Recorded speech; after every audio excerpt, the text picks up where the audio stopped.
Yo,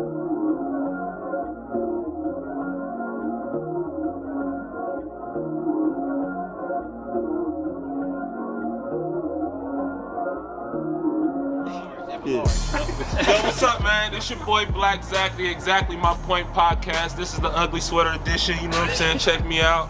You feel me? Y'all ain't even peeped that. Man. But this is episode 5. I'm down here with the homies. Man, chilling with Shawn Majors is going up. Episode 5, we got Joey Cuts down in that historic 18th Divine District. And Kyle Hollins, man, tuning in with us. Make sure you tune in. Exactly My Point podcast. Exactly My Point, man. Let's get it, man. We cooking it up, man. Y'all thought I forgot? Y'all thought I forgot, man. We cooking it up slowly but surely, man. We cooking that up, man. I hate to be.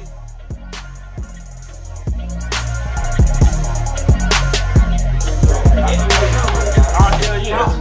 This is Councilman Rashard Taylor. All right, so what up?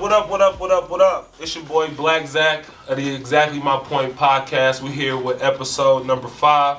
I got it right this time. You know, the last time I had a little blunder, but that's okay. Of course. You said blunder? Yeah, I had a blunder. What's a blunder? What's a blunder? What's a blunder? A mess up?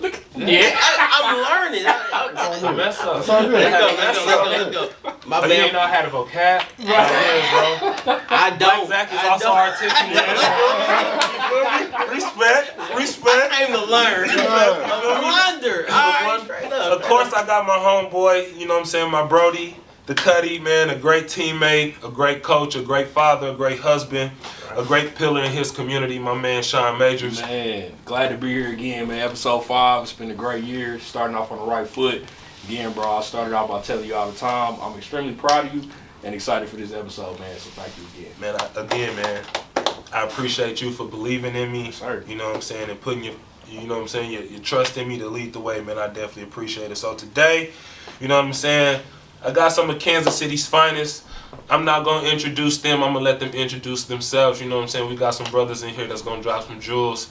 You know what I'm saying? So I start with my man Kyle right here. Go ahead and introduce yourself to the people. For sure. I'm Kyle Hollins, founder, president, CEO of Lyrics Institution. We work with young adults, high school students, but we're transitioning to sophomore in high school to sophomore in college. It's cognitive behavior modification with a chance to master in the creative arts. I'm thankful to be here, thankful to get the call to talk amongst black men about real live issues about the culture. My name is Joseph Thomas. A lot of people call me Joey Cuts because of the business that was established back in 2008. So 2008, we had the opportunity to establish Joey Cuts. Shout out to the homie Matt, Big Matt, man. When you do watch this, a lot of people think that Joey Cuts was this name that I came up with, and it's that. I never came up with the name Joey Cuts. And a lot of people don't know this. Joey Cuts was a name that was given kind of a nickname. I was cutting the homie Matt hair, and at the time, Fat Joe, the rapper, you know, he had Joey Crack. Joey Crack, you know what I mean? And jokingly, he used to be like, man, your haircuts is like crack. You know what I'm saying? Make people, you know what I'm saying, fiend in the truth. So it went from Joey Crack to Joey Cuts to Joey Cuts being a branded name. You know what I mean? And we've been rocking with it ever since, man. So Joey Cuts is the business name. Again, I'm Joseph Thomas. I'm a barber. When it comes to a level of certified completion, with a paper attached to it, that's what I got. I got a barber's license. Outside of that, I've been able to open up a business. I've been able to found a nonprofit called the No Joy Foundation that's focused on entrepreneur development. I've been able to open a second business in the historic 18th Divine District, whereas the first business was on 39th Indiana. We are in the process now of developing an entrepreneur development program that will be more of a programmatic structure within the foundation to kind of complement and really feed a lot of our community events, you know, that we do throughout, you know, the community and whatnot. And I'm a father. I'm a father to 3 daughters. Joy, Bailey, and Abigail. I'm a brother. I got 2 older brothers, Milton and William Thomas. I'm a son to LaDonna Adams, you know, and I'm happy to be here. I'm happy to be invited to this kind of synergy. You know what I'm saying? Y'all kicked it off First of all, blunder. I never heard of blunder before. I'm happy to be learning. But you know, say the energy that y'all kick this thing off with, complimenting each other, you know, thanking each other, you know, saying for each other's presence and for each other's investment towards one another, man. That was huge. So I'm excited to see what this show gonna bring, man. So I'm gonna digress. You know what I mean? That's what's up, man. That's what's up. That's a great introduction on yourself, but.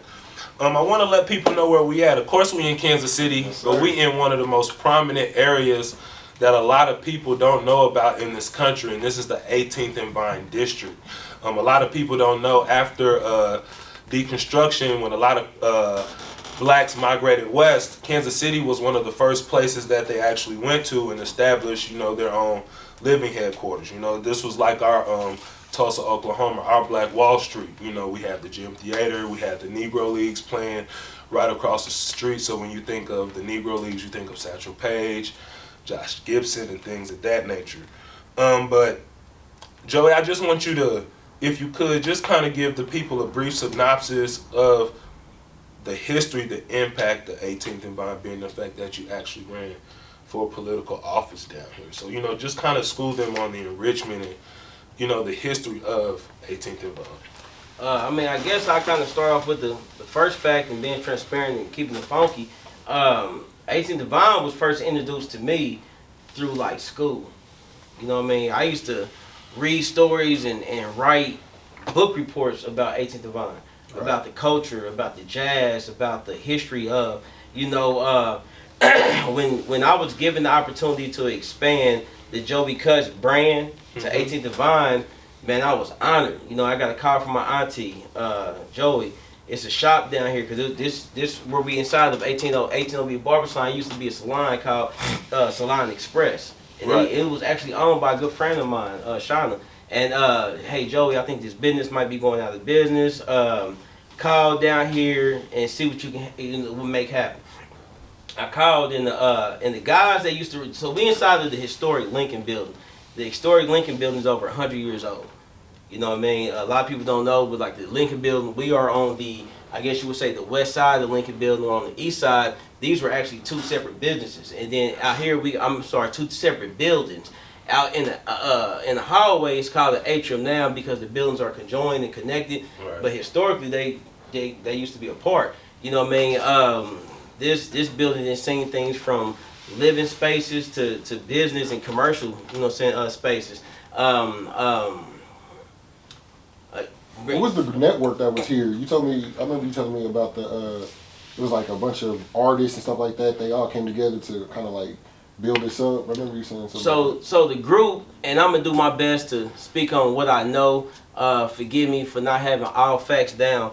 But when I originally moved down here, the building itself was being ran by a group called Black Economic Union, or BEU. Right. The history of the BEU is something, is a group that was composed by the likes of people like Muhammad Ali, Jim Brown, and a lot of other historic great athletes. And, you know, 50, 60, 70 years ago, a lot of, I guess you would say, black economics was usually generated from a higher tier. It was kind of limited to what we was available to get some real money from, and that would be your athletes of the world. So again, right, the Muhammad Ali's, your Jim Browns, and a bunch of others, they created this group called Black Economic Union, which their focus and vision was to not only develop money, but develop money that can sustain and help out businesses when it comes to startup, maintaining, expanding, and scaling. So in essence, it was like a small case version of Black Wall Street that these guys wanted to create. And what they did was they created like a national chapter, or a national, I guess you would say, registry, and they had different chapters throughout different states. Mm-hmm. Missouri was the first state to start. Mm-hmm. Missouri is the only existing state now as we speak. Mm-hmm. You know what I'm saying? So it's a lot of history inside of the Lincoln building, because this was home to the Black Economic Union, BEU. You know, so again, Auntie called me, boom, boom, boom, boom. I ended up talking to, at the time it was Chester Thompson. He was the president of the Black Economic Union. Mr. Thompson, my name is Joey, Wood, I want to come here, I just got this vision, got this idea. And without hesitation, yeah, all right, young brother, like, you know, if you feel like you can do it, come on down. That's what's up. So got to talking to, rapping to, and man, Mr. Thompson, he was heaven sent, man. I mean, this brother, man, he did all that he could to help me out, you know, and give me out the super fast version. You know, when I came down here, again, we talking honesty, I had like $12,000 to my name, bro. Like, when I say to my name, I mean, like, at the time, that's all I had. If I turned over a rock, if I, you know, so whatever, it was Right. 1,200 was that, no, you know what I mean? So I came about 1,200, right? And in my head, I'm like, okay, this used to be a shop. I'm gonna just paint a couple walls, you know, change a little stuff here and there. I'm thinking about, at the most, about 10,000. I got a fully new shop. I got everything. I'm ready, right? Man, I got down here, and after $9,500, all I had was an architectural drawing, an engineering rendering, and first round of demo. So what I'm saying is that for almost $10,000, I had 2 big old pieces of paper and a pile of dirt in the middle of the shop. You know what I mean? And I mean, I like bro, no joke, man. On my life, on everything I love. I remember I sat right here in the shop, and I was standing in here because at the time I had the other shop going, and I was standing here, and I was like, what the hell have I got myself into, man? Now look what you got, man. You know what I mean? I didn't spend all my money sitting here. Came here another night. I was in this corner right over here. I was chilling, and I was looking this way. I was looking, talking to myself, praying to God, and whatever, right? And again, we've been transparent. Me and my baby mama, she hates when I call her that. You know what I'm saying? Me and my kid's mother, we was funking at the time. You know, so we get into it. We on each other's nerves. Out of nowhere, I'm sitting in here. She comes in with my daughter Joy, my oldest daughter. And my daughter Joy, when she was a kid, she used to sing. She had this song she made up. It'd be like, my daddy, my dad. She had some kind of song talking about my daddy was there. She came into the shop. I didn't even tell them to come down. They came in, and my daughter came over to me, and she got to hugging me. And she got the, oh, Joey Cuss, you know, saying Joey Cuss. Then she got to singing that my daddy song. You know, and I knew it was at that moment that I had a mission that I needed to finish, that I had to get done. You know what I mean? That's a deep story, bro. That's a real deep story. Man. That's a real deep story. You know what I'm saying? But you look at your shop now, and, you know, kudos, hats off to you, bro. Because a lot of people wouldn't, you know, really stick to that. You know, and be a visionary and had a discipline to do that. But, you know, that's a segue into the topic of today's show, man. We really kind of want to get into a recap of 2020, man. A lot of things have happened, you know, and I think we need to look at it from different lenses. All of us come from different lenses, different backgrounds. So it'd be good, I feel like, for us young men to have this dialogue, you know, and just talk about. So you gonna leave Joey out? I I just want to make sure we get this. I just need to. My bad. I know.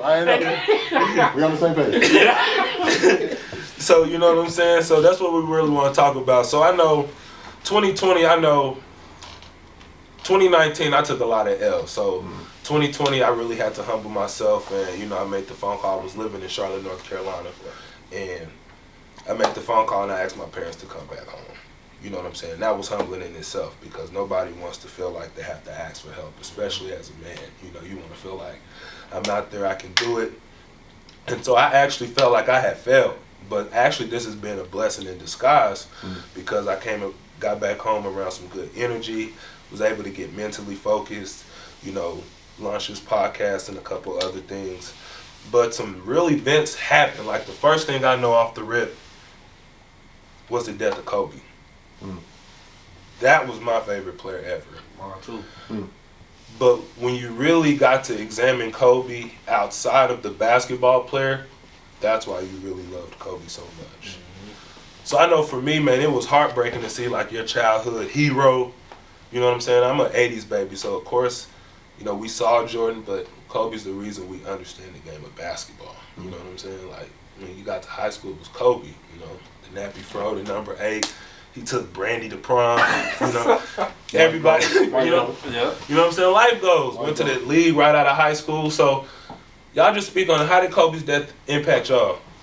I'll start with it, man. For me, everybody know I get into debates with my bros. You know, Kobe's my guy. You know, I rock with him.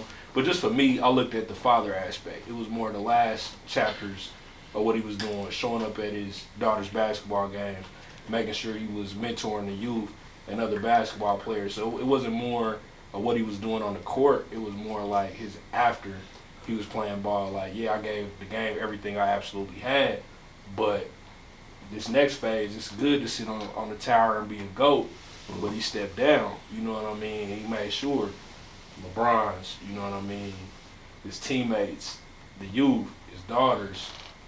I don't remember the lady basketball player was at Oregon, showing up at her basketball games, but just making sure that his impact and that Mamba mentality actually stood for something besides on that basketball court. And to me, that's why, you know, he's a GOAT to me, because of the things that he did in the later years, you know, after he stepped out the court, man. So it impacted me just with my sons.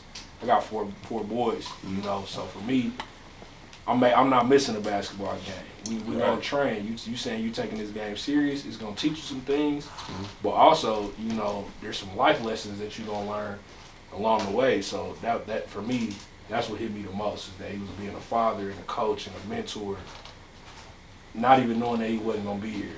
He was doing service, you know, on his way out. So for me, that was huge. What about you? You know what, man? My thing with Kobe was how he handled the scandal.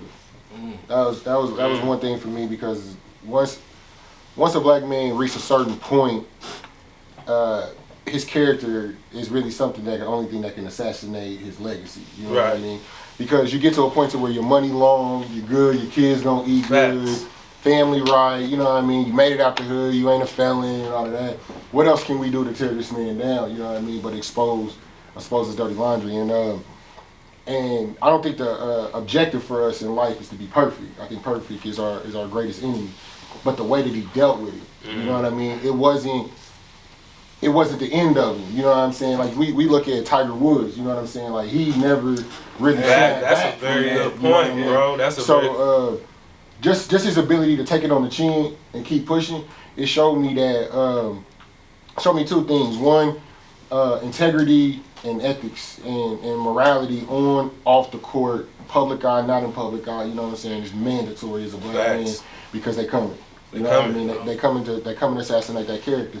And then the other thing was with Kobe was his hunger and desire to stay the best. You know what I'm saying? He had a drive like Jordan did after championship games, still in the weight room. You know what I mean? So what I'm learning, especially building this non-for-profit and building it kind of quickly, is when you debut a project or debut anything, if the foundation ain't secure, that joint gonna crumble. You know what I'm saying? And the last thing that we need as black people is, I'm not even just saying black people, is people all together, but specifically for black people, is we're already the ones that they figure ain't gonna put the homework in. You know what I mean? Like, it's gonna fall. We look at the Black Panther the party. It wasn't because they hunger and they drive wasn't there, as Afina Shakur would say. She says it was the paperwork. It was the behind the scenes logistics that keep a business going. That made it crumble. So him being him shooting the free throws, you know what I mean, when nobody looking. Him standing there at the free throw line, you know what I'm saying? Bro, like every time that Kobe went to court, bro, like he dropped like 40 or 50. You see what I'm saying? Like, that's what was crazy. Like, every time, like, okay, y'all gonna try to publicly embarrass me, like I'ma one up you. Like, y'all gonna be on Sports Center tonight. Like, every time. No. Like, you know what I'm saying? Like, that's crazy. Big facts. Then you follow that up with COVID. Ooh. This is like February. Damn. I remember I was at the gym hooping. I'm one of those, like, man, this COVID, man, this ain't about to come over here. It's about to stay. Yeah, that's the flu. We about to be good. Yeah. Man, we about to be out here this summer chilling. Bump all that. Man, look, then they shut everything down. And then life became real. So let's speak to how that affected you. Joey, I'll start with you. Like, how did COVID, especially as a business owner, you know what I'm saying, in the field where you're close with people, like you're hands-on, like, how did that affect you? I mean, it hit the money, hit the pockets. You know, that was the first thing first. In our industry, it was no pivot. Right. I can't cut hair online. You know what I mean? I can't sell you a haircut per se. You know what I'm saying? Over internet and like that. I gotta be closer than 6 feet. You know what I mean? So like a lot of the rules that was established wasn't beneficial to not only me but our industry. Again, I'm a business owner. You know what I mean? I didn't open up a business just so I can be. I didn't open a business to create myself another job. I opened up a business to run a business. You see what I'm saying? So, you know, my goal was to make money from my business for me to buy my way from behind this chair, you know, per se. Of course, give opportunities. Of course, give job opportunities, career opportunities, chances for people to advance. But, you know, I mean, it hit tremendously. You know what I mean? Like, we lost a couple barbers, you know, for whatever reason. Safety, you know, personal issues, whatever the case may be. But, I mean, even now, we are what? We opened back up in June. It's December. We almost a year. And we still feeling the effects, the trickle down effects of COVID. It really is a year when you think about it. Not the shutdown part, but COVID been here since like last October. Yeah, facts. What about you, Shawn? Because I know I was just talking to you, and that's just how crazy how what's good for the goose may not be good for the gander. Man, yeah, big facts. Because like Shawn is in a situation where like he works at Zoom. So like what? We didn't even hear about Zoom. You feel me? Like I didn't even hear about Zoom. What? So now when this COVID happens and everybody got to go digital, Nigga boom. So you know, like it's crazy when you think about COVID because you have people on one end of the spectrum that are like, shit, COVID been good to me. COVID been good to me. Man, but that's a difficult situation though because there's two levels to it. Talk to him. I mean? Kick it, cuss, like you said. My wife's an entrepreneur. You know, she's a cosmetologist as well, so her business is shut down. You know, she's not working for 3 or 4 months. We just last of 2019 started her own business. She opened her own shop. Business is booming. She's at home with the kids in a totally different role now. I'm working 10, 14 hours supplying the world with things to keep going. So, yes, it is a blessing to be able to work for a company that's able to supply avenue for people to keep working. That's a double-edged sword. I'm gaining financial wealth on providing a service. And it's like the mind state is like, I'm not thinking about the money I'm making. I'm actually thinking about, because on that point I was working on the EDU side, assisting colleges getting online to make students available to have the availability to go to online classes at an affordable rate. So it's a double-edged sword. I was able to still work and provide for my family and move the situation forward, but I'm watching my wife business crumble. But she's also spending time with our kids. She's teaching our kids. You know, she's on her English and her math and her social skills, you know, and I'm seeing that growth. So to me, being home was something in my work relationship, in my work history, I've never really had an opportunity to be at home with my kids to see the day-to-day. I always was working. So to be able to see that growth and see them learning and see my wife growing in her mother role and things that she always wanted to do, she got to experience that, and I was able to financially back it and hold it down for the family to be able to do that. At the same time. So yes, I understand both ends, you know. So everybody will say like, "Dang, cuz you winning." It's like, yeah, but bro, but I also understand. No, I was going there. You know what I mean? But I also understand too, and the stocks are a beautiful thing too. You know what I mean? But I also, when it comes to that, I look at like what you do with those opportunities. You know what I mean? Right. You could go buy boats, properties, trick this whole situation off. You can do all of that, or you can invest. You can invest more in other opportunities. You can help your situation. So, man, I would say pre-pandemic, I'm just be transparent. We hear you say this is what healing, right? Right. Bro, I started the pandemic with a less than 500 credit score. I'm ending 2020 with over 650 and buying my first house. There you go. So yes, there is some winning opportunities in the pandemic, but I had to seize that opportunity that I was in. You know, I had to say, all right, cool, I'm in it. Yeah, things are looking good. I can stash all of this, or I can change my situation. And I think a lot of entrepreneurs, people are building skill sets that they never built before. You know, during this pandemic. So it's challenged people to actually go do the things they want to do during the pandemic. So it's been a blessing, and it's also, I understand everybody and what they want. Man, that's crazy. Like, I think a lot of people are getting back to just basic home values. And I think, like, everything was happening so fast as a country that we needed to slow down. We needed to spend some time at home, you know, with each other. Like, no phones. Like, we ain't gotta go to work. Work shut down. Like, we gonna get in this house. We gonna talk some of these problems out. You know, we gonna go do things that. Kobe put prayer back in school. Man, It did. That's, It did. That's 100% real. Cause now everybody's either that science or that faith thing now. No, like literally put prayer back in school. Like now kids got to sit at the breakfast table and pray. Yeah. Like they got to, you know, you at home and all them parents are sitting with their kids, you know what I'm saying, praying now, you know what I mean?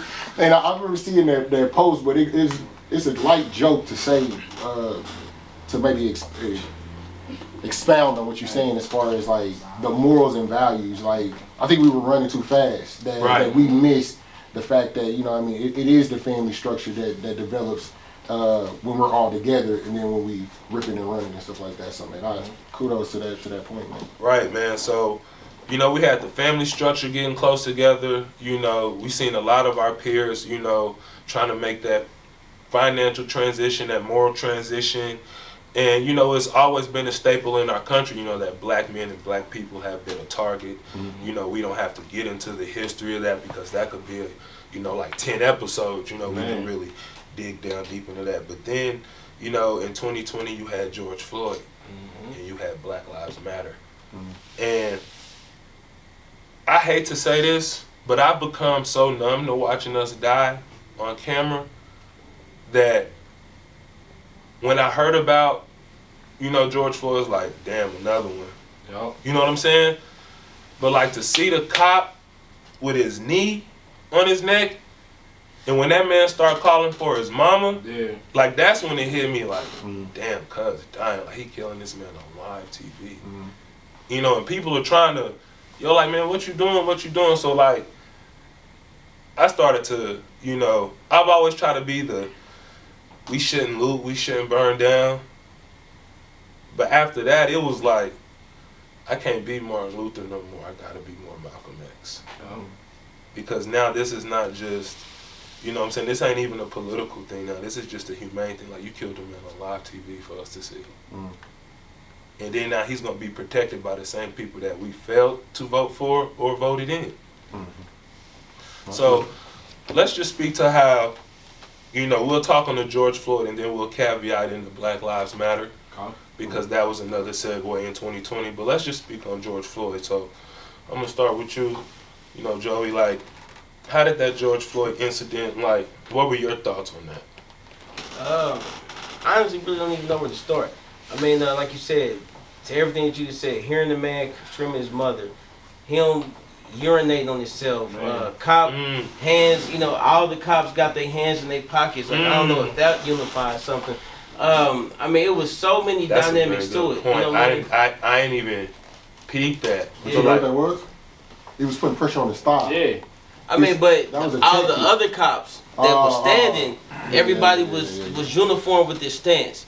You know what I mean? Like it was common. Was that a message? Like, I mean, it's so many things to think about with George Floyd. I mean, but the number one thing to think of is just, you know, what do we matter in and when I say what do we matter in America, and not to throw a whole nother topic in there, but I mean, like Ice Cube, he's fighting for, and I probably got the unfavored opinion in this room with this matter because a lot of people feel how they feel about Ice Cube's statements with the political stuff.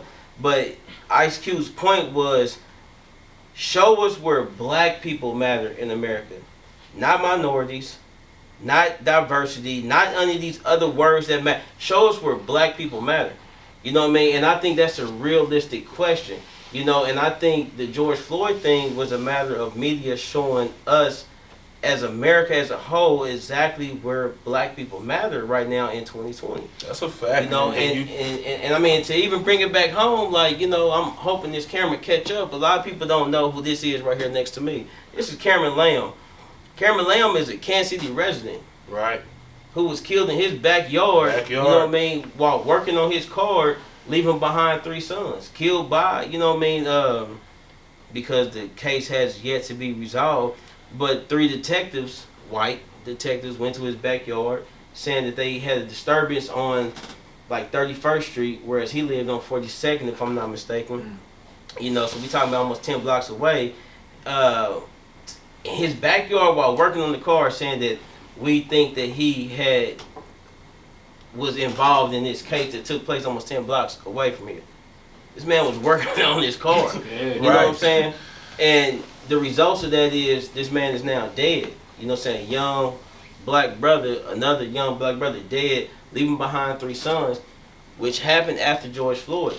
You know, and you would think with all of the awareness that was raised by a George Floyd situation that things like these would be taken and handled with a little more precautions, but we still got situations like at Cameron Land. But this is what I like. I even like that you said something about Malcolm X and Martin Luther King. There would be no Martin Luther King without a Malcolm X. There would be no Malcolm X without a Martin Luther King. Right. Malcolm X's militant actions put King in a position where he needed to be the person that they could talk to. You know, and they found that out kind of towards balance. the end. It's a yin and a yang. And then I'm going to this point where you said at first I was a king and then I switched over. And my biggest thing is, and I led a protest on, I led 3 protests. Two downtown on, well not downtown, but at, what is it, the Plaza, where I coined the phrase, "My life is a protest." And that got me a chance to speak in front of 5,000 people in front of City Hall, you know what I mean, for the Black Lives Matter movement. And so what I want to say is, I love Martin Luther King's quote. He says that the riot is the voice of the unheard. You know what I'm saying? It's not that, and I say this in one of the speeches, it's like they asked me how I felt about the riots and the looting and stuff like that. I said, well, I feel for a man that had to die on live TV. You know what I'm saying? Like, well, how do you feel about the political injustices and the word Black Lives Matter and all lives matter? I said, well, I feel for the people that had to hang so I can even have a voice to say. Like, I think people are missing the fact that I'm in pain. You know what I mean? And then and when they saw George Floyd, and this goes back to King too. Selma was the billboard to the social change, and this is what I mean by that. They didn't think that America was what it was. And George Floyd exposed America to a lot of white Americans that didn't believe that it was what it was. They were like, no, those black people, they deserve it. They're criminals. They don't take care of their kids. And they believe the cycle of the law so much that they just was like, but they deserve it. You know what I mean? But when you seen that man die on TV, there wasn't no... he had a gun, he had a cell phone that looked like a gun, or his background mattered, or whatever the assassination tactics that they use when somebody is killed by a police officer. But it was live. You know what I'm saying? It was an execution. You know what I'm saying? So I just really like the fact that you transition from one to the other, because we get this philosophy that we divide ourselves. Either I am or I'm not. You know what I'm saying? Now, and sometimes I am. I'm a peaceful brother. Right. But then sometimes I'm not. You know what I'm saying? And just because I'm not, don't mean that I don't have the capability of being peaceful. Right. It's like I want to be peaceful. I want to be. Like I've tried to articulate my point. I've tried to listen to what you say and abide by your rules, and hopefully one day we can sit down and have a conversation. But it's like, at what point do you expect for me to show you why I'm not so peaceful? Why y'all actually fear me? Right. Like, I know why. Y'all can teach it to me. Right. Like y'all can teach rage, chaos, and all of that to me. You know what I'm saying? But then here's the best part about chaos, though. Chaos under controlled conditions creates. If you know, like when Adam's bumping, that's chaos inside of a beaker, and then it creates something. So really what we're seeing is all of these protests and these riots, what people are failing to realize, that's just a billboard.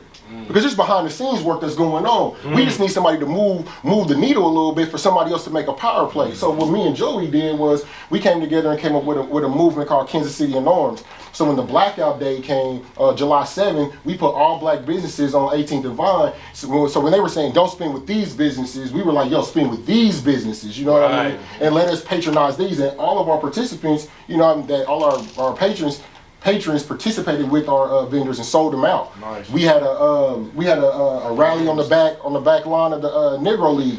You know what I mean, to have the voice of some of the people that were the leading protesters and stuff like that. So it's a lot of times we pay so much attention to what goes on out there, but what's behind the scenes is really what's making the agenda move forward. That's a great segue into the Black Lives Matter, because that started to become a different staple of what you know, what was actually going on. You know, you had people on different spectrums. You know what I'm saying? Like, with the Black Lives Matter movement, then you had people question, like, where's the money going to?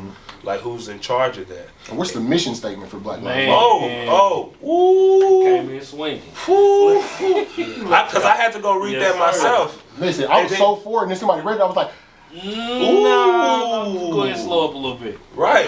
You know what I'm saying? Like, I don't know if I really could be. and I'm not against it. I don't want nobody to think, yo, listen. I'm not against your lifestyle. All I'm saying is, my mom said this the best. She says, we all have freedom and liberties, right? But your liberties end where my liberties begin, and my end where yours begin. You know what I'm saying? So, listen, I'm totally fine. I'm in for the inclusion, but just know that your liberties end where mine begin, and mine end where yours begin. Right. And then when I went and looked at it, because I'm not going to dissect that again. That'll be a whole different. Right.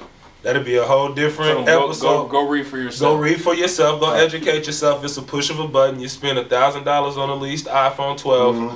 Go to that Google. It's so true. You know what I'm saying? You can go to the Black Lives Matter website and look at the mission statement. One thing that struck me is, like, we all want inclusion, right?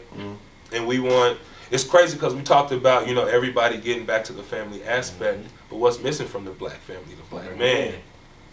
Then you go look at the mission statement of Black Lives Matter, the movement, and there are no black men represented in that mission statement or on that board that's governing that. So how can you tell me that Black Lives Matter if the guy that y'all want to protect you, because when we don't do our job, they voice that very loudly. Black men don't protect us, they don't do this. But y'all exclude us from y'all mission. We're omitted from that. So it's like, how can Black lives really matter if we're going to be divisive? If Black lives matter, they got to mean black gay lives matter, black trans lives matter, black women lives matter, black children's life matters, and black men life matters. So that's where I was looking at it from, like, how can Black lives matter and we omitting the same person that we gonna lay down our lives for our family? You know what I'm saying? You got a child, you got a child, you got a child. You know what I'm saying? Like, I would feel some type of way behind that. And I understand, you know, what they're trying to do. And inclusion is right. We need unity. You know what I'm saying? But we can't omit anybody in this fight that we're having. We can't. And so that's where I was at with it. So at one point in time, you know, during this whole George Floyd, Black Lives Matter fiasco, I was kind of like, what do I do? You know what I'm saying? Because, like you said, it's a lot that happens behind us, a lot of smoke and mirrors. So what do I do right now? I just watched a man get executed on live TV. Could I be next? But then the same people that say Black Lives Matter aren't even fighting for my behalf. So what do I do? I think the culture took it in a different direction, though, right? Yep. I 100% agree. And to kind of piggyback on what you're saying, I looked at it at a standpoint. I'll take everything that happens in current America with my sons. So I look at it from the standpoint, when we out and about, I got 10 all the way to a year old. So you got people constantly walking up, oh man, your boys are so well behaved, or they're so well mannered, or they're so handsome and all that stuff. And that bothers me as a black man. So most people's like, man, you being a little bit too sensitive. That bothers me because, yeah, you looking at them right now in their innocence, but if their shoulders spread and they're 16 and 17 years old, you clutching your purse. So that same kid that you're around right now, you're not visualizing him as going to be an adult or a viable citizen. So does his life matter to you only when he's in this scenario, this bubble that you're putting him in of innocent and playing and cute and attractive? But when he has his responsibilities as a young man and he's walking abroad at 18, you look at him as a threat. So I carry that burden with me every day. Like the things we have to teach our kids, 10 and 2, being respectful, looking people in the eye, controlling your temper. Perception is reality. Your perception is your reality. And I'm a hothead sometimes. If things ain't going my way, I gotta actually adjust my hand movements and the way I say things to certain people, because the way it's perceived can get flicked in the eye. So for me, it's the youth. So when we scream Black Lives Matter, to me, I'm more black youth matters. Our women and our daughters and sons matter, because the things we're teaching them and educating on, they're getting 2 educations. You got to learn how to survive in an environment that's not designed or built for you to win. And then you have to be stereotyped and learn how to change that narrative and also not lose who you are in that same respect. So for me, it's I struggle with it because it's like, man, my sons are living in a world where people hate you and don't know why. And don't even know that they do. And don't even know that they do. It's just a natural reflection of who we are right now. So for me, man, when Black Lives Matter is the motive, I really look at the youth because they're gonna be the ones taking care of us. That's a very good point, though, Shawn. You know what I mean? Again, like I said, though, you're a father, so it's glad that we can have this conversation from different lenses. I don't have any kids, you know what I'm saying? So, but you look at it totally different what Black Lives Matter means. So, Joey, like, how did you feel about, like, Black Lives Matter? Like, what does it mean to you? I mean, that's a question in itself that we have to define, I think. You know, what does Black Lives matter? Because that in itself could be divisive. You know what I'm saying? When you say Black Lives Matter, well, which Black lives? You know what I'm saying? So, just what did Black Lives Matter mean to you? When you saying it just right, bro. I mean, you saying just when have Black lives ever truly? If Black Lives Matter, why are we still saying it? You know what I'm saying? Like, what right now in 2020, what does Black in America mean? You know what I'm saying? When I go to big cities, when I go to Cali, when I go to New York, whatever, I see Little Italy. You know what I mean? I see Chinatown. I see all these little. I don't see nothing that teaches us about our culture. I don't see nothing. I've never seen a black town. I've never seen a little African town for that matter. You know what I mean? Like when you say being black in America, what exactly is the definition? When you say being African American in America, what? My great grandpa on my mother's side of the family, my great grandpa was, you know, half Irish and half a bunch of other stuff. You know what I mean? This man was pale skinned. He wasn't light skinned, he was pale skinned. He was like a white, grayish color with green eyes and nappy hair. So I really don't know what all he was. His wife, my great grandmother, was French Creole.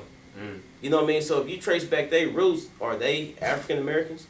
You know what I mean? On my father's side of the family, really honestly, the ancestry kind of just gets lost. So when you say that, hey Joey, you're African American or you're black, am I? You know what I'm saying? Like because of what exactly? You know what I mean? Like what really gives me the definition? And then once you give me that definition, what did I just earn?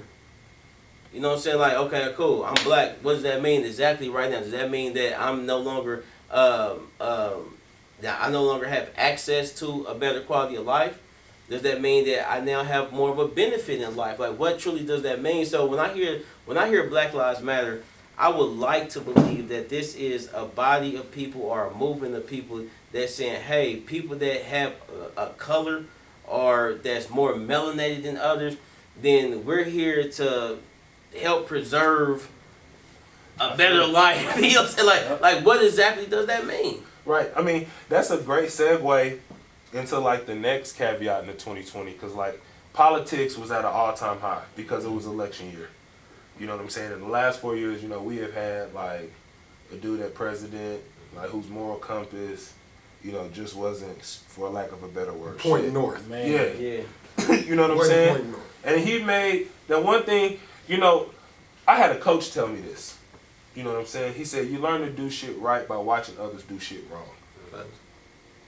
It ain't never dawned on me, you know what I'm saying, till like maybe a couple days later what he meant. Like, damn, you can learn a lot from somebody doing it wrong. You know what I'm saying? Yeah. And one thing I learned during this whole fiasco was that, and I thank Donald Trump for, is that he made the covert racists, he made them step out. He made them real comfortable. So I was like, thank you. Now I know how to navigate now. Because before then, you was like, Right. I was like, man, how do I move? Now you know, like, all right, I ain't even got to give y'all the benefit of the doubt. I already know, you know, what's going on. So, like, the politics thing, you know, came into effect. And, you know, we dealt with impeachment. You know, our 80s babies and 90s babies, we done kind of been through it all. You know what I'm saying? When you think about it, it's crazy. But the presidency comes down, you know, we have Donald Trump versus Joe Biden. You know, we have a chance not just to see history again. We've seen a black man become the president of the United States. Now we're getting ready to see a black woman, or now we will see a black woman be the vice president of the United States. And, you know, this is my 5th episode, and I've harped on this on every episode. And I just want to say that because black men may not necessarily always agree with black women, doesn't mean we aren't happy to see one of ours make it. Right. I know we can say some things about Kamala Harris that we may not agree with from a political standpoint, and that's cool, that's your opinion. But one thing we have to do is stand behind the sister and give her our due diligence to hear her out and what her plan is going to be. For sure, for sure. Like, we have to do that. Especially now that she's earned that position. Right. That's the biggest thing. She's earned that position like it wasn't given. And, you know, a lot of times we as black men or as black people really don't respect the plight of black women. And I try not to compare plights between black men and black women because all of us fight different plights. You know, they're different, but we fight. You know what I'm saying? So, for sure. Even to speak on that, like, I know we're segueing into Kamala, and so I am going to do that. So Kamala is not only a black woman; she's Asian, you know, descendant, and she's also Native American descendant. And I want to talk to what you said about like different cultures and histories all wrapped up in. I think the moment that blacks stop trying to reach back to Africa to find out who we are is the moment that we'll get ahead. And this is why I say that. Because every black person is a hybrid human being. There is no one on this planet that is like the black American.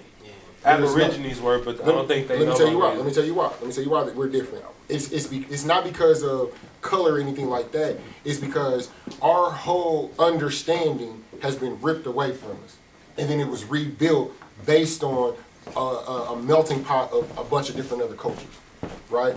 And I'm saying that to say this: your Aborigines, they still have a dialect that they both know, that they all know, right? They have a religion, they have an understanding, they have growth. Right, we sometimes we get upset with the Jews, right? Like they got all this money and stuff like that, but they've built information on top of information on top of information on top of information because of legacy. We are the only people, literally. There's a lot going on. Shawn got to go to the bathroom. Messing up the shot. Messing up the shot, man. We all in deep thought.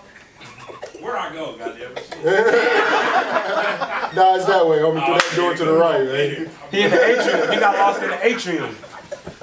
So we gonna hurry up, man. I know you looking at me.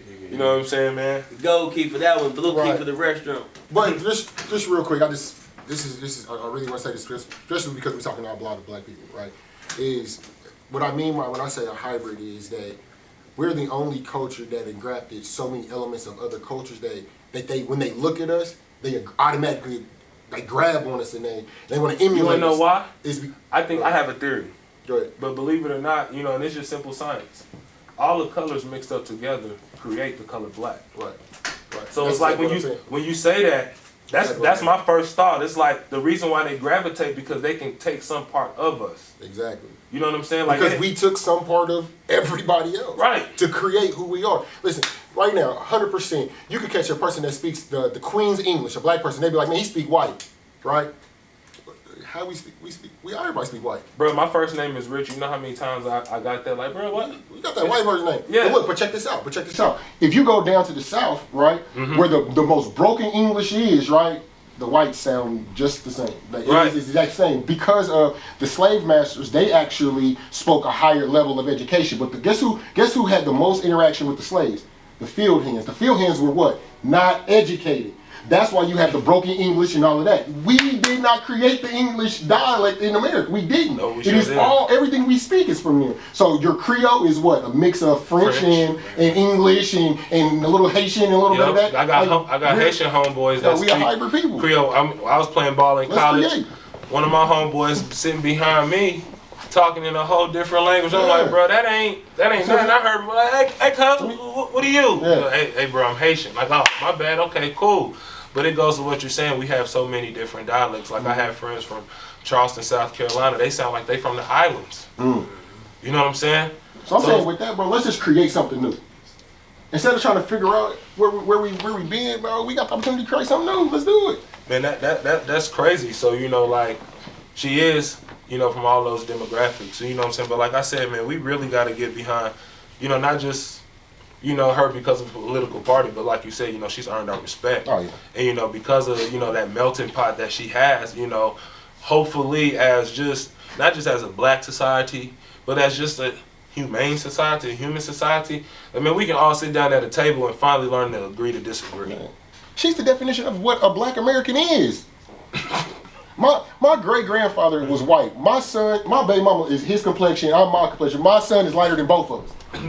It showed up in the genes system again. You know what I'm saying? Like, that's what she is the definition of what a black American is. So I'm excited to see, not just her, but that whole, team, from what I've been watching, what I've been hearing, they've been formulating a very, diverse group of people, you know what I'm saying, to work. And that's what I think it's about, though. It can't just be black and white, because it's not just black and white. You have Hispanics, you have Asians, you have Europeans, you have Africans, you have a lot of people, in this country that need to be spoken and represented for. And a lot of them don't have that opportunity.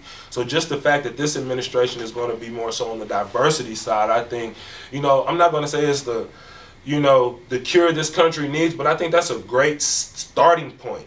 Like, let's just all just be able to sit down and have a conversation. We ain't all got to agree right now. We know we understand that may take years, generations on down the line, but let's be able to sit at the table right now and talk our problems out and listen to what you got to say and listen to what you got to say, and then let's formulate a plan. So I'm actually, excited about that, but I think that leads us to our next point. Like, I'm excited about it too, but I do want to ask a question. Talk to me. As a product of a single mother raising 3 boys, 3 men, youngest of the 3 men, now raising 3 daughters, I'm a firm believer that with the rise of the strong black women comes the birth of the next generation of black men. So I get that, right? I'm 110% supportive of switching gears. How excited are you about this new vaccine that Kamala Biden is behind in regards to not first 90 days, a third of America got to get it done? It's going to give us superpowers. Today's that day. Yeah. It's going to give us superpowers. I just think that, And that's a personal question. It's not political. It's more of a personal question. Me personally, and I ain't trying to dive into that, what I'm saying, because we're going to, slowly wrap this thing up. I just say no disease can survive in an alkaline environment. And if you into like your science and your history and all that, you understand exactly what I'm saying. You know what I'm saying? Only way you can get that is if they put that in you. You're not born with the flu, you're not born with cancer, you're not born with AIDS. Those vaccines are put in you.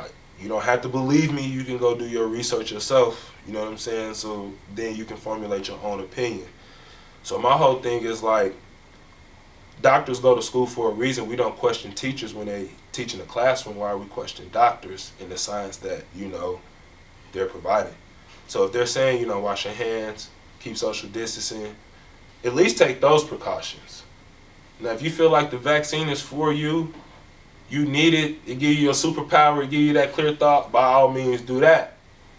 That's my thought on it. Now, if they trying to force everybody to do that, there are ways around that. You can do your homework on that as well. But I just feel like, at least trust the doctors to a certain extent, to do the little things like wash your hands, stay away from people, minimize the traffic that you have, in public and things of that nature. Now, everything else, is yet to be proven. So you got to kind of give them the benefit of the doubt. This is, something new, but, at least do the little things first, is my opinion. The vaccine and with everything else, and we can get into that because, that's big business. The money is in the, not the cure. It's in the, masking the symptoms. We all know that. So, again, that's how you open up Pandora's box. But, follow the little guidelines from the doctors, After that, do your own thing. If you want to go out and party with a bunch of people and be kissing folk in the mouth and drinking beers and sweating, bumping and grinding on each other, have at it. That's what you do. You know what I'm saying?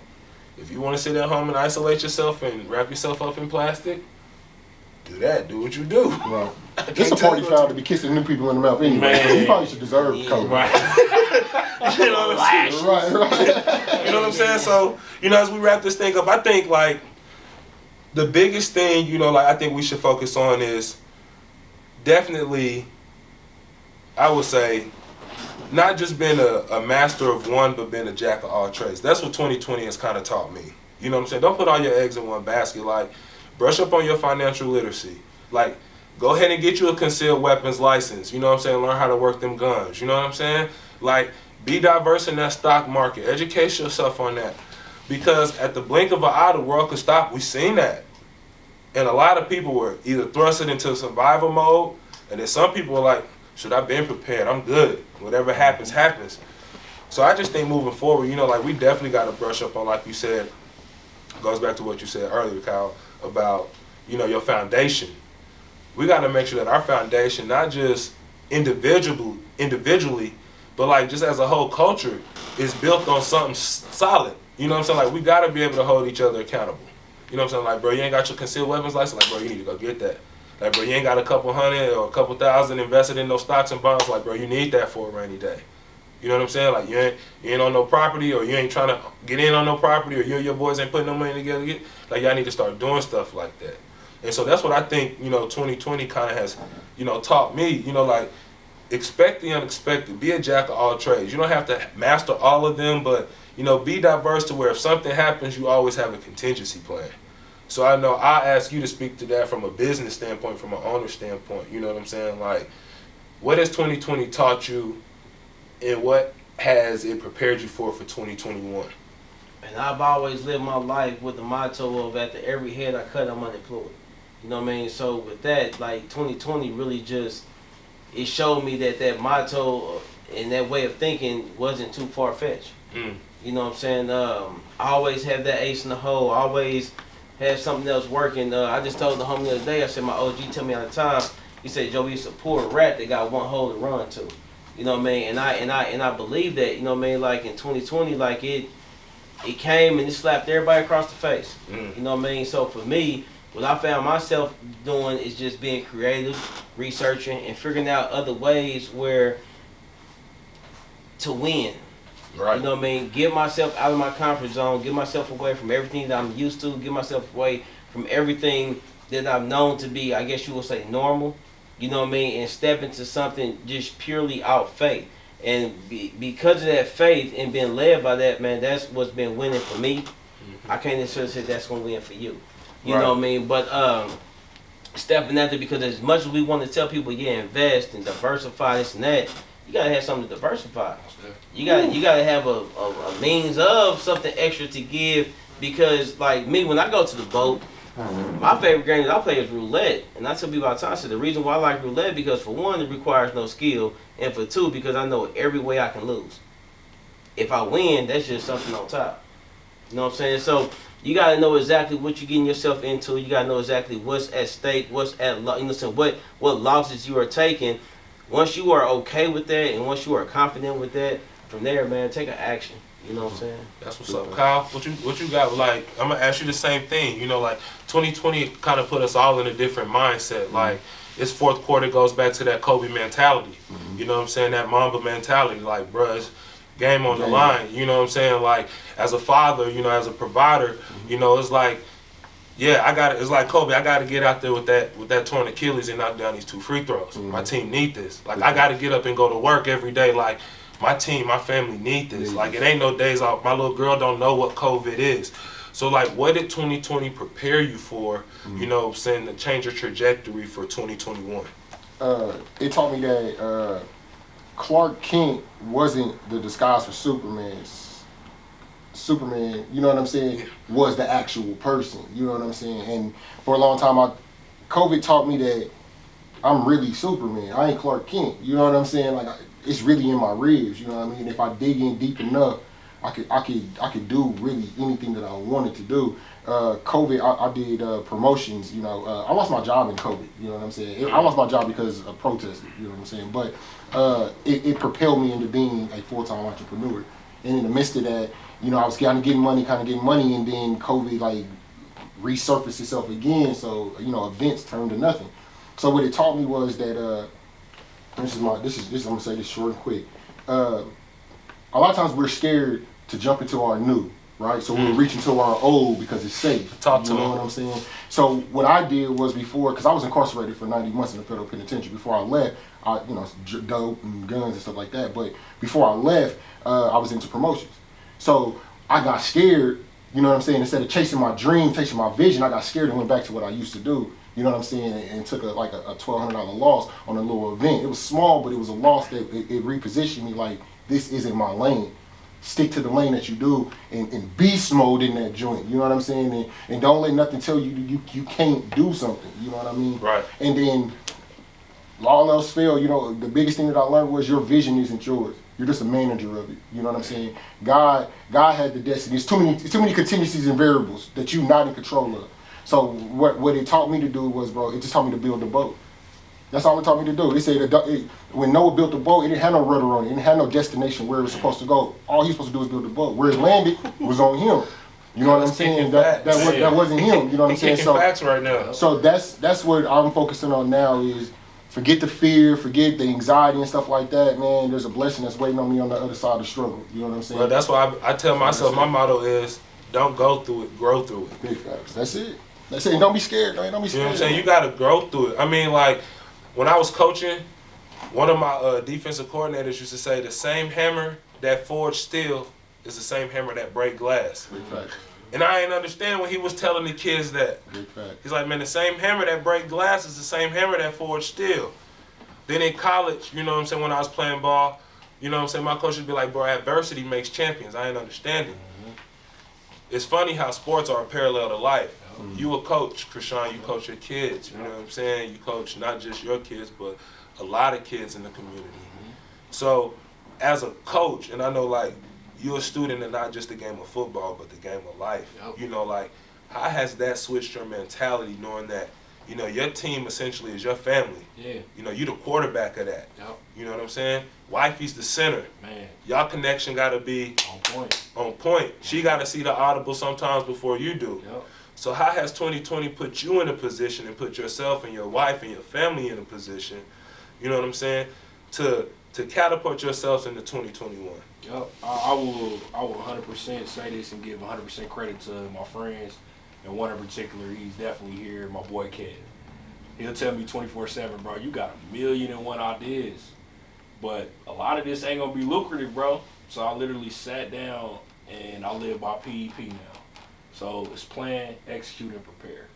So my first part is plan. So everybody can say, yeah, I want to make 100,000 next year. Cool. So you got a plan for that. There's design-specific measures, behaviors that you're going to have to take to follow. And then I also implement a smart action plan as well with that. So it has to be specific. It has to be measurable.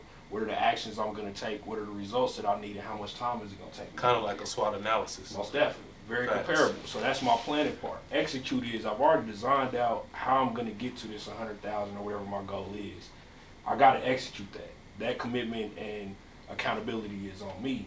The prepare part may throw people absolutely off, like why is it not in the beginning? But if I'm alone with God and I said I wanted to do something and I'm putting forth the action, then I better start preparing for the results that's going to come after that. Which means my success, like you said, is going to come. Because I align myself. So now that I noticed it's coming, when that wave hit me, I'm not breaking. So it's like your job just to build the boat. Build the boat, but now I may need to build another boat. Right. You see what I'm saying? I may need to, when we talk about diversifying funds, like going from the creation part, I'm starting with PEP first. If I have nothing, I'm going to start with PEP first.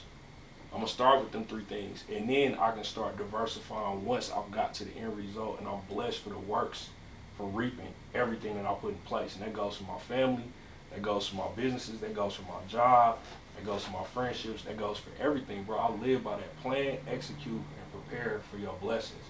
Because if you're doing them first 2 and executing on them, you're going to be blessed. And at that point, you got an opportunity to trick that off or sit in your boat and build another one, bro. So for me, 2020 taught me hey, survival is real. And you got to have a plan. You can't be out here winging it. And it has to be very specific on your motives and your intentions on everything you do. So for me, that's where I'm at. 2020 taught me a lot. And 2021 going to have to deal with it. Big facts. I feel you. I feel you. So, I'll wrap it up. I told you I'm going to start dropping jewels at the end, right? So, growing up, I wanted to be a zoologist. I liked animals, so I used to go to the Mid-Continent Library behind the house and go get all the predators of the wild joint, right? So, tarantulas, the snakes, all that. So, like, my favorite ones is watching, like, in the Serengeti in Africa. And it's crazy how much that's a parallel to life, right? Because every day, a lion has to get up knowing that I got to run to eat. But a gazelle has to wake up and understand I got to run not to be eaten. Totally two different mindsets, but additionally one goal. So I say that to my people, you feel me? Like, if 2020 hasn't taught you anything, you can be like the lion, you can get up, run to go eat, or you can be like the gazelle. You can get up and run every day not to be eaten. The choice is yours. As Jay-Z would say, this is food for thought. You just do the dishes. You feel me? All right, man, this is the end. You know what I'm saying? I appreciate all the support, man, of the Exactly My Point podcast. This is episode 5. I thank Joey. I thank Cal for coming in and chopping it up with us. Man, you guys tap in with these young men. Hey, y'all leave y'all social media platforms for them so the people, can get in contact with you. Kyle, you go ahead and go first, man. For sure, man. Kyle Hollins at Facebook, Kyle Hollins 94 at Instagram. Power Moves Motivation on Facebook. That's really it. Oh, lyricsinstitute.com. Come check us out, man, and get your child involved, man. It's men like this, it's women that are gifted, just like these men that are helping young adults, man, make better decisions with their thinking, man. Tap in. For me, Instagram, Joey Cuz, JoeyCuts. That's pretty much where I promote a lot of the haircuts. 18OV Barber Salon. 18OV on Instagram as well. That's 18, like you spelled out, 0V. On Facebook, Joseph Thomas. And then Foundation, NoJoyFoundation.org. That's KNOW, JoeyFoundation.org. Stay tuned, stay connected on what we got coming up next. Shawn, where can they find your boy at? Man, you gotta let them know it's a couple things. You find me, Shawn Majors, SHAWN_Majors on IG. Might get a little bit of artistry and a little bit of BS. So that's where we at. But make sure you tune in to Exactly My Point podcast, rocking with my bro. He gonna give you the breakdown. Where can we find that? You can find your boy at EX_ZACH_LY_my point. That's exactly my point. Click the link in the bio. It's going to shoot you over to our YouTube channel. Listen, we need that subscription. So go ahead and subscribe. Check out all the episodes. Drop some comments. Again, we couldn't do this without all the love from not just family, friends, and supporters, but from everybody in general. So from the bottom of my heart, we say thank you. So, Merry Christmas, Happy New Year, Happy Kwanzaa, Happy Hanukkah, all that good stuff to all my good people, man. This is Exactly My Point podcast. Good night, yo. Use your superpowers. Yeah.